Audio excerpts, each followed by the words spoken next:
আমাদের দাদা দিদির 60th হ্যাপি অ্যানিভার্সারি। সেই অ্যানিভার্সারি উপলক্ষে আমরা সপরিবারে চলে গিয়েছিলাম একটু রেস্টুরেন্টে খাই করতে। হ্যাঁ, এটা কদিন আগের হয়ে গিয়েছে অ্যানিভার্সারিটা। আমার পোস্ট করতে একটু দেরি হচ্ছে, এই বড় ভিডিও পোস্ট করতে একটু টাইম লেগে যায় আর কি। এই দেখো রেস্টুরেন্টে কি সুন্দর করে সাজানো, আর রাত্রেবেলা তো আরও সুন্দর লাগে, লাইট ফাইটগুলো এত সুন্দর দেওয়া। এটা একটা থাই রেস্টুরেন্ট, এর নাম হচ্ছে ইয়াম ইয়াম। ইয়ামি খাবারের ইয়াম ইয়াম।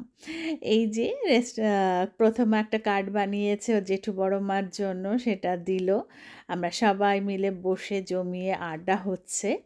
আর রেস্টুরেন্টে এত সুন্দরের পরিবেশটা কি বলবো, একদম মানে শান্ত, হালকা একটা মিউজিক ছিল। আর এটা দেখো মেনু কার্ড তো না, মেনু বুক।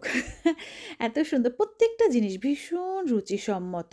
আর এই সেকশনটা থাইদের ওই ট্র্যাডিশনাল ওয়েতে বসার একটা ব্যবস্থা সেখানে। আর আমরা যখন গিয়েছিলাম তখন মানে একটু দুপুরের দিকে একটা সেকশনের দিকে যেখানে লোকজন বসেছে সেই সাইডটা আমি খুব একটা ভিডিও করিনি, অন্য দিকটাই তুলেছি, বেশিরভাগটা ফাঁকা রয়েছে এই সাইডটা।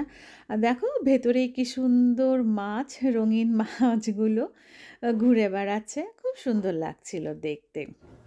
আমি তো ঘুরে ঘুরে দেখছিলাম।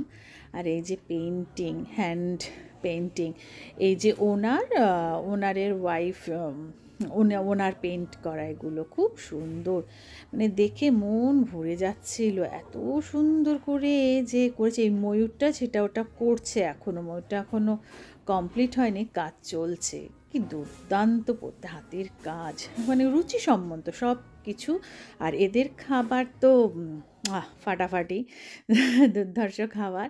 খাবারের কথা বলতে বলতেই আমাদের স্টার্টার চলে এসেছে, আর কি সুন্দর সাজিয়ে গুছিয়ে দিয়েছে। ভীষণ ভীষণ টেস্টি ছিল। আমরা গল্প করতে করতে খাই। দাদা দিদি যেন এরকমভাবেই সুস্থ থাকে, অনেক অনেক ভালোবাসা প্রার্থনা ঠাকুরের কাছে সেটাই করি। আর আমরা এরকম আনন্দের সাথে সময় কাটাই, সবাই মিলে একসাথে থাকি, সেটাই ঠাকুরের কাছে প্রার্থনা করি। আর কি বলবো, এই তো খাই আমি খাবার। এটা দেখো হেভি লাগছিল, উনুনের মতন করে সার্ভ করেছে ল্যাম্পটা, হেভি লাগছিল। মানে থাই স্টাইলে, সব কিছু থাই স্টাইলেই, অবশ্যই থাই রেস্টুরেন্ট যেহেতু।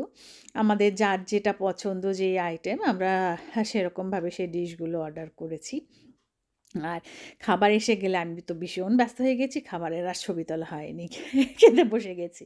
আর ব্রিটিশ স্টাইল খাবার পরে চা, লাঞ্চের পরে বলো ডিনারের পরও সবার শেষে চা।